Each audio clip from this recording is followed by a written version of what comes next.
linear algebra for machine learning. طبعا اللينير الجبرا ليها تطبيقات عديده في مجالات كتير، لكن احنا مركزين هنا على الماشين ليرنينج. وليه بنقول انترو؟ لان احنا هنركز على وان توبيك هو الموست امبورتنت للماشين ليرنينج، وهو الماتريسيس. طبعا في مواضيع تانية مهمة، لكن احنا هيكون تركيزنا على الماتريسيس. طيب في الاول نسأل سؤال ونقول ايه هي الماتريكس اصلا؟ الماتريكس دي هي باختصار collection of numbers محطوطين بالشكل ده، متجمعين في مكان واحد وليكن بهذا الشكل. طيب ايه الفايدة من تجمعهم في مكان واحد او يكونوا جوه شيء واحد؟ ده هيبقى ايه؟ one data structure، يعني اقدر اتعامل بيها as one unit. طب ده هيكون مفيد؟ هيكون مفيد. ليه؟ لان انا بعد كده اقدر امسك تو ماتريسيس، اقدر اعمل عليهم اوبريشن معينه، وهنشوف بعد كده اقدر اجمع واقدر اضرب واقدر اعمل حاجه اسمها دوت برودكت، وهيكون عندي تطبيقات مختلفه على الماتريسيس دي. لو كنت بتعامل مع كل واحد من دول لوحده كده كان هيبقى فيها صعوبه شديده، وده اللي بنسميه one element. طيب هي الماتريكس دي ممكن تكون تطبيق ايه في الواقع؟ هنتكلم في ابلكيشنز للماتريسيس دي، لكن خلينا نتكلم على الابلكيشن الواضح قدامك والمستخدم بكثره جدا، هو الصور.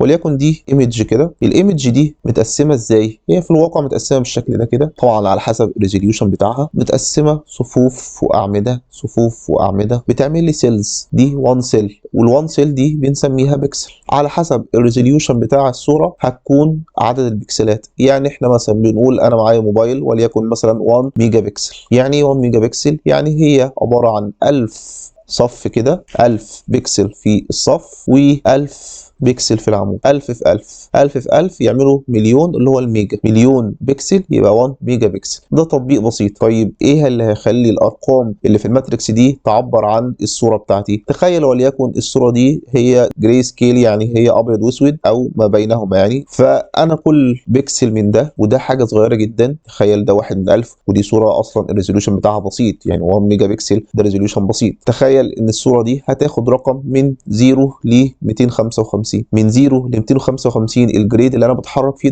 ده يديني من الزيرو ده يبقى بيور بلاك، وال 255 دي بيور وايت، وما بينهما شوف بقى الرينج اللي انت تقدر تتحرك فيه ما بين الاسود والابيض. ده فين؟ في 1 بكسل. طب واللي جنبها واللي جنبها واللي تحتيها، المليون بكسل دول في ال1 ميجا بكسل تكون لي الصوره بتاعتي. طبعا ده اشهر تطبيق للماتريسيس، ولكن مش التطبيق الوحيد، لكن عشان تتخيل يعني ايه collection of numbers مجموعين في one data structure او one unit. طيب زي ما شفنا كده بتتكون من ايه؟ تتكون من روز، دلوقتي دي الكولومز ودي الروز. يبقى احنا دلوقتي معانا هنا الماتريكس بتاعتنا في كام صف؟ 2. كم عمود؟ 2. ونقدر نقول الماتريكس بتاعتنا 2 في 2. يعني ايه؟ ده بنسميه الدايمنشن بتاع الماتريكس، وغالبا بنديها تسميه بحرف كابيتال، بنقول مثلا A كابيتال ايكوال ماتريكس 1 2 3 4، ويبقى انا معايا الايه الدايمنشن بتاعها 2 في 2. ده ببساطه الماتريكس. طيب هل الماتريكس دي لازم يبقى فيها ارقام بالشكل ده؟ لا مش شرط. انا ممكن يكون معايا ماتريكس يكون جواها سيمبلز، وكل سيمبل من دول هو له قيمه معينه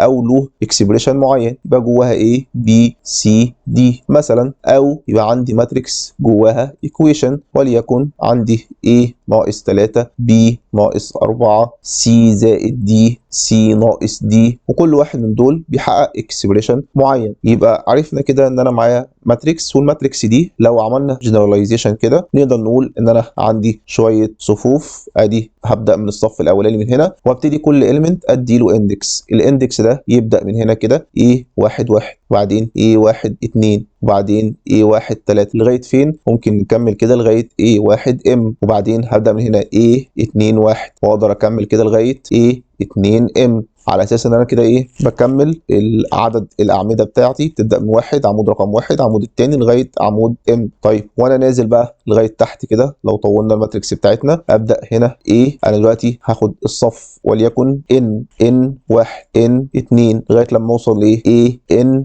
ام، ويبقى الماتريكس بتاعتي عندي كام كولوم؟ عندي ام كولومز. وعندي كام رو؟ يبقى عندي ان روز. خلي بالك، يبقى انا كده اقدر اقول الدايمنشن بتاع الماتريكس ايه؟ ان N في M، يعني عندي N من الروز وM من الكولومز. ده بشكل عام شكل الماتريكس، وهنبتدي نتعرف على يعني ايه ماتريكس، يعني ايه فيكتور، يعني ايه سكيلر، وايه الفروقات ما بينهم، وايه الاوبريشنز اللي نشتغل عليها. لكن قبل ما اسيبك عاوزك تاخد بالك من حاجه في البروجرامينج. بيبقى عندنا في تعديل بسيط بس لازم تاخد بالك منه جدا، ان احنا بنشتغل الاندكس بتاعنا start at 0. الموضوع ده مهم جدا عشان ممكن واحنا بنشتغل نلاقي نفسنا متلخبطين. يعني ده هسميه هيبقى ايه 0 0 لو انا بشتغل في البايثون مثلا. اوكي، ده بدايه الرو بتاعي، يبقى هتبقى ده مثلا رو 0 رو 1 لغايه لما انزل تحت يبقى ده مثلا n-1 لو انا هشتغل بنفس الكونسبت يعني. وهكذا برضو الكولومز، يبقى ده كولوم 0 كولوم 1 كولوم 2 لغايه لما اوصل للاخر. يبقى بس الفرق ما بين الماثماتكس والبروجرامينج ان احنا هنتعامل باندكس الستارت بتاعه يبدا عند الزيرو. يا رب يكون الدرس مفيد، واشوفكم على خير الدرس الجاي ان شاء الله.